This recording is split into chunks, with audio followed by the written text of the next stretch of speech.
Hello everyone. In this video we will talk about electric charge and Coulomb law of electrostatics. Before I begin, I want to point to this video link over here. This is a link where you can see some amazing phenomena happening, which all are due to electric fields, electric forces, and electric charge. So I encourage you to go and take your time to visit and view this video. In addition, I'd like to sort of remind you the main four forces, the fundamental forces of nature that we learned about in Physics 1. So there are four fundamental forces that we talked about. And the fundamental forces, if I go down the list, then I'm going to go in sort of reverse order. Numbers 3 and 4, the ones that you do not encounter in university physics, are these nuclear forces. There's the strong and weak um, nuclear forces. Of course, as the name suggests, these are nuclear forces. So this is number 3 and number 4. These are nuclear forces. So the place where these forces act is inside the nucleus over here somewhere, right? So these are very short range forces, short distance forces, as you know, the nucleus of an atom. So this is a picture of an schematic picture of an atom. Not very to scale or exact at all, but this is sort of a representation, right? There's the nucleus at the center of an atom, and then there are electrons that are probably somewhere away from the nucleus, but close enough to the nucleus that they're bound to the nucleus. Right, so with that picture, within the nucleus, the forces that are very active, very useful are strong and weak nuclear forces. But outside of the nucleus, these forces we kind of do not see their effects.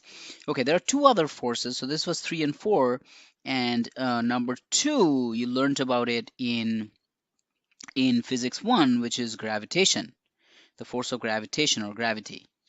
Right? Gravity is there everywhere in our lives, right? We live on the Earth. The Earth is pulling on us with the gravitational force. The Earth is being pulled on by the sun by gravitational force. The Earth is pulling on the sun as well, right? Action-reaction pair. Remember, Newton's third law says force on Earth due to sun. Just a reminder, Earth due to sun is, if this is the vector, then F sun due to Earth. These two are equal and opposite in direction, right? So one is negative of the other, the negative sign telling you that these are opposite, but the equality telling you that the magnitudes are exactly the same. So that's gravity for you, right? Earth, Sun, Earth, Moon, Sun, Jupiter, and generally in our life scale, it's essentially the Earth pulling down on us and causing a lot of different effects that we have seen in Physics 1, all of mechanics pretty much. Okay, and then number 1, the one that we are going to talk about in this video and possibly in this module and the next module of Physics 2 is electricity and magnetism, and often this is shortened and called electromagnetism. And there's good reason to believe that these two forces, electricity and magnetism, so there are two parts, electric forces, electricity, right, and magnetism. And we believe, at least at a fundamental level, that these two are really due to the same force, right? Same force. Okay, so because they're due to the same force, we kind of unify them and call it electromagnetism rather than two separate topics, electricity and magnetism. Okay. Now, at a fundamental level, we know how electricity and magnetism is there in our life. So let's talk about the atom. So the atom consists of a nucleus, and then the nucleus has protons and neutrons, and outside the nucleus there are electrons. So this is sort of a schematic picture of an atom, right? But the true picture is very different from this. And to understand the true picture, we have to go beyond electricity and magnetism, and we do not have the scope of doing that in this course. So we're going to just use this simplified picture where there's a nucleus and then there are electrons that are going around the nucleus. So if we just think about this process of a nucleus, a positively charged nucleus being there, and then negatively charged electrons going around them. Now this idea that the nucleus is positively charged and the electrons are negatively charged, that's just pure convention, but it was set as a convention by physicists early on, and so we're going to stick to it. We will say that the electron is always negatively charged And atomic nuclei generally, the protons in the nuclei are positively charged. And so what's going on over here is that if the electron has to go around in an orbit around the nucleus, then one can compare this picture with, let's say, there being the sun in the center of the planetary orbits, and let's say that there is a planet that is going around the sun, right? So in that case, we all know what was going on. The sun was pulling on, let's say this is the Earth, the sun's pulling on the Earth. The Earth has some speed, and so it's trying to go in the tangential direction, but it eventually, this force is trying to make it fall toward the sun, so eventually it's going to sort of go around like this, and because its velocity will change, there is an acceleration. Velocity is changing because the direction of motion is changing, so the velocity is changing even though the speed may stay the same. Because there is an acceleration, because the Earth is going in a circle, that acceleration, centripetal acceleration, is equal to v squared over r, and we know that this centripetal acceleration has to be provided by the gravitational force. So m times ac has to be equal to force of gravity. And this force of gravity, we discussed how this force of gravity appears due to Newton's law of gravitation in Physics 1. So the idea is similar. So here, when an electron is going around the nucleus, it's also going in a circular path. So if it's going in a circular path, then let's consider this electron. It's going in a circular path. It must have an acceleration that's pointing toward the center of that circle. And the kind of acceleration that is centripetal acceleration. So AC equals v squared over r, right? So this is centripetal acceleration. And if it's accelerating, there has to be a force that provides that acceleration, and that's Newton's second law, right? F equals ma. So what force is acting between the electron and the nucleus? Well, if you think about gravity, gravity actually acts between, let's say, the sun and the earth. Those two objects are extremely massive, very, very large masses, compared to the masses of the electron and the nucleus, right? So gravity in the case of very tiny masses is extremely weak. This is an extremely weak force, right? Not to be confused with the weak nuclear force, but the idea is that the strength of this force is very small. So weak, that in that sense it is a weak force, right? Gravity is a weak force, so it's not gravity that is binding the electron to the proton or the nucleus. What is going on is there is a different source of attraction between the electron and the proton, and that is the electric force. Okay, so essentially, again, in this case, m electron times acceleration, the centripetal acceleration has to be the force of electricity or electromagnetism, let's call it. And often for electromagnetism, we will use the short form EM. Okay, so this is FEM. All right, so that's what's going on, right? So this electromagnetic force is providing this acceleration, and so the electron is going around in the orbit. And it turns out that this situation, unlike the Sun-Earth system, is unstable. But the stability of this system is actually beyond this conversation. And if you're interested in how things are stabilized, I welcome you to turn to more physics courses that can explain to you in more detail what goes on in an atomic sort of, the idea of atoms with electrons and nuclei. But we're going to move on, and we're going to try to describe this force. So what is going on here is there are two objects that are charged. So we know now that there is something called electric charge, right? Electric charge is fundamentally what is causing this attraction between the electron and the proton. Now it turns out that electric charge, this is something that is conserved. It's a conserved quantity. Okay, what do I mean by a conserved quantity? Well, let me remind you of energy and momentum, for instance, in Physics 1. So energy and momentum, these were conserved quantities, right? Energy, E, total energy, E equals kinetic energy plus potential energy, for instance. And momentum is a vector.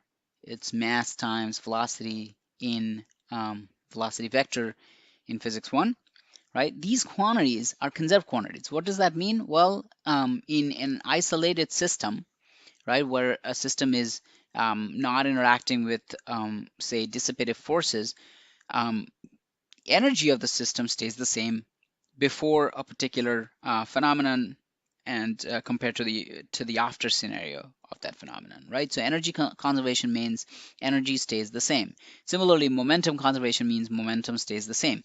So similarly, electric charge, we will often represent that by Q. So Q net, right? So this stays the same. That's charge conservation.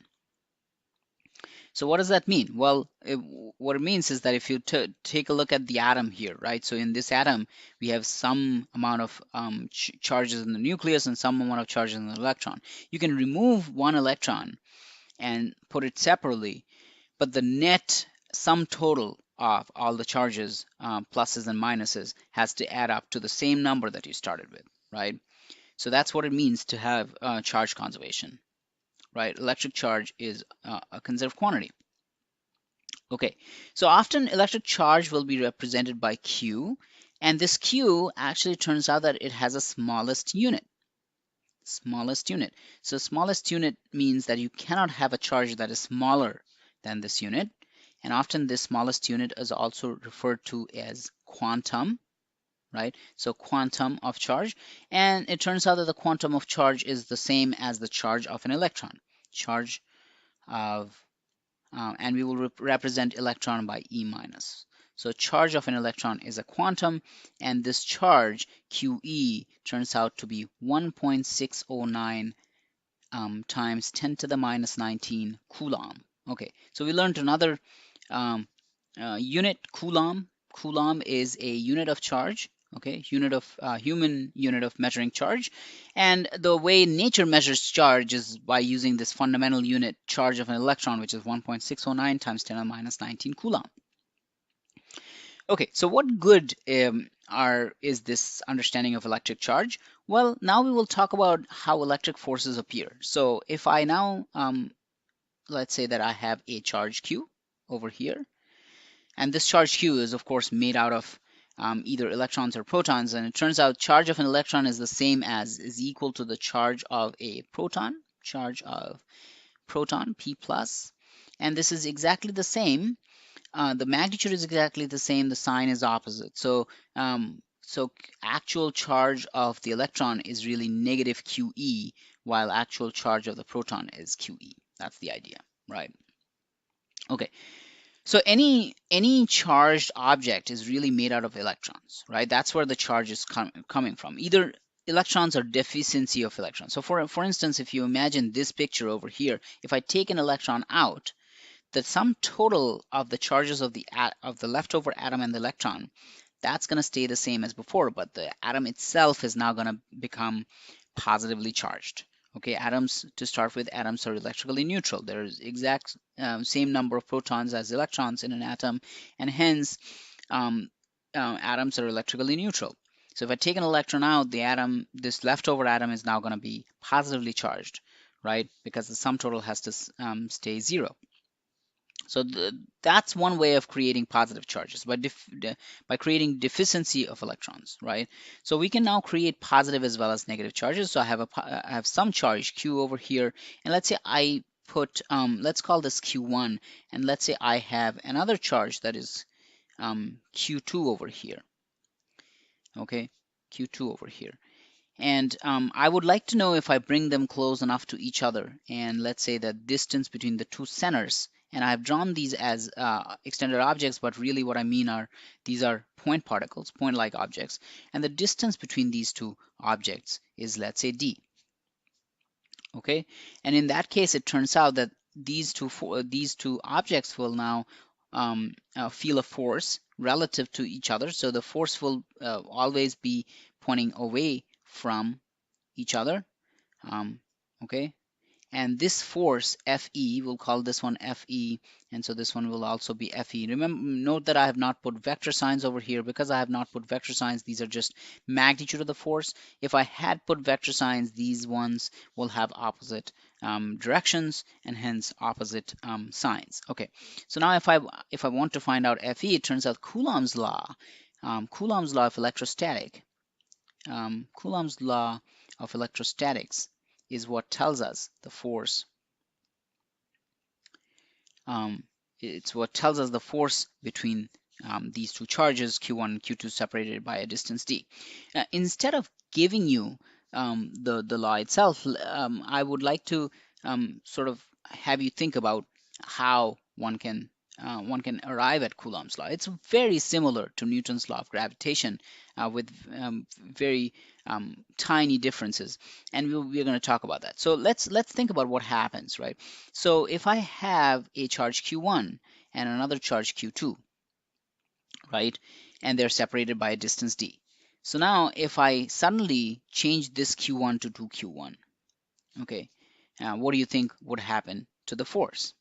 Heuristically, we would think that the force, because now we have twice as much charge, which is causing the force, we would probably think that the force would double. Okay, and similarly, if I double the charge Q2, make it 2Q2 independently, so I have changed Q1 to 2Q1 while keeping Q2 the same, and then independently I have kept Q1 the same and changed Q2. In each of these cases, you can think of how the force will change, and the common experience would be if I had more charge, there'll be more sort of repulsive force, and so the force is probably going to double. Okay, so this is telling us that the electric force must be proportional to each of those two charges, Q1 and Q2, independently, right? So if F of E is proportional to Q1 and F of E is proportional to Q2, right? Okay, so now what would happen if I change the distance? Well, first let's think about what would happen if D was infinite, right? So if I take D to infinite, now you can kind of feel that these two charges, they don't really experience each other anymore, so the force must be zero. Okay, now if I keep bringing these two objects closer and closer and closer to each other, clearly this force of interaction, because they're going to feel each other more, is probably going to increase. So if D decreases, then Fe increases. That's sort of something that we sort of heuristically tell. And it turns out that empirically, we have found that as we decrease D, Fe, the electric force, increases, and it increases with what is called a 1 over r squared rule. So 1 over, or in this case it would be 1 over d squared, but often this is referred to as a 1 over r squared law. Okay, 1 over r squared law simply means that r being the distance from a charge, as you go further and further out, the force or the field, we will talk about field in a second, these decrease as 1 over r squared. So in this case, there are three parameters that we really considered while setting up the problem, right? Our problem was set up with Q1, Q2, and D, right? And we have already found the effect of Q1, Q2, and D on the electric field, or the electric force, in this case, Fe. So we can now put these three together. Remember, there is nothing else that this electric force can depend on, which means that if we have essentially found all the three properties that can change the electric field, so Fe, if I put all of these together, must be proportional to Q1, Q2 over d squared.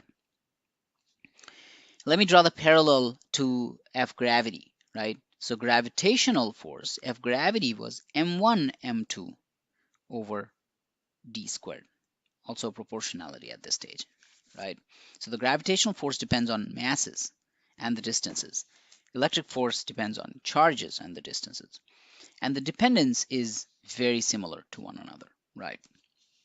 Okay, so now this is a proportionality. So whenever you have a proportionality, you should always talk about a proportionality constant, which means that Fe should be equal to some k Q1 Q2 over d squared. Okay, so this k is a electrostatic constant, electrostatic proportionality constant. Okay, and this k is written in several different ways.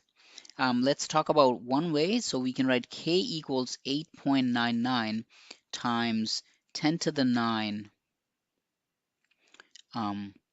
Let's think about what the unit would be. Well, it would be Newton meter squared divided by Coulomb squared. And why this unit? Well, if you take this Newton meter squared over Coulomb squared and plug in into this equation and look at the dimensions, F, we know that the dimensions of F has to be equal to the dimensions of K times dimensions of charge squared divided by dimensions of length squared. Okay, now does that follow? Well, what are the dimensions of K? That N represents F, right? F times M squared is L squared divided by C squared, which is Q squared, right? And if you plug in K equals to F L squared over Q squared over here, you'll see that the Q squareds cancel, the L squareds cancel, and you have the identity F equals F, right? So that's what we want. And this number is the value of that constant. Okay, there's another way of writing this constant that you may see in books, etc. At points it is written as K equals 4 pi epsilon 1 over 4 pi epsilon naught, where this epsilon naught is referred to as this quantity called permittivity of free space or air. Air and free space are essentially treated similar to each other. They have the similar permittivity. Okay, so this is essentially the idea behind Coulomb law of electrostatics. Okay, so this is the magnitude of the Coulomb force, but in general, we also have to think about the direction for the Coulomb force. So let's think about a little more general situation where I have a charge at the origin, right? So this is my origin of my coordinate system. I have a charge Q over here, and then I have put another charge. Let's call this one Q1, and let's call this one Q2. And this is at a vector distance vector. I will represent it by this squiggly R. Okay, vector R. And so you can tell that the direction of the electric force on the second charge Q2 should be along this direction, right? So then when we want to write the electric force Fe as a vector, first let's work on the magnitude. The magnitude would be equal to K Q1 Q2 divided by magnitude of this distance squared, right? So that's equal to that R vector squared. Okay, but now we also have to indicate its direction, and the direction is going to be along the unit vector pointing along that R direction, so we'll call it R hat. And just to remind you, in order to find this R hat, all we have to do is take the R vector and divide it by its magnitude R, like that. So in effect, this force Fe is equal to KQ1 Q2 over magnitude of R times R vector divided by magnitude of R vector. So another way of writing this is K Q1 Q2 over magnitude of R cubed. There's a square over there which I missed. So cubed times R vector. Okay, this is another way of writing it. All right, so this way of writing it has an advantage to it. So first of all, what we see is that if Q1 and Q2 are like charges, what does like charges mean? Like charges mean they are of the same sign, both positive or both negative. Okay, so in that case, you see if I put in a negative value for Q1 and a negative value for Q2, or a positive value for Q1 and a positive value for Q2, Fe is going to be positive, right? Fe is positive, let's call it plus, and then the direction is along the R hat direction. Okay, but if Q1 and Q2, so going back to this point over here, this looks like it is a repulsive force, right? What does repulsive mean? It's the first charge that is repelling the second charge. So that's where the idea that like charges repel comes from. And the second idea, if Q1 and Q2 are different, are not like, are different by different I mean different signs, different signed charges. So one positive, but other negative. And either one um, could be positive or negative, but it's just one has to be positive, the other one has to be negative. So for instance, Q1 can be positive, Q2 can be negative, or Q1 can be negative, Q2 can be positive. And in that case, you can see that the product Q1 times Q2 will be a negative number, which means Fe in that case is negative r hat direction. And so that is an attractive force. So if you think about it, negative r hat direction, that's the direction for negative r hat, right? And that's the direction for positive r hat. So clearly negative r hat is where the second charge is being attracted towards the first charge. And so this is an attractive force. Okay. So this tells us that unlike charges, the opposite of like charges, unlike charges attract. And in fact, often this is really said as instead of unlike, it's said opposite charges. Opposite charges attract. Okay, so like charges repel, opposite charges attract. That's the idea. Okay, so we're going to stop this video over here. We'll come back and try to address problems on this topic.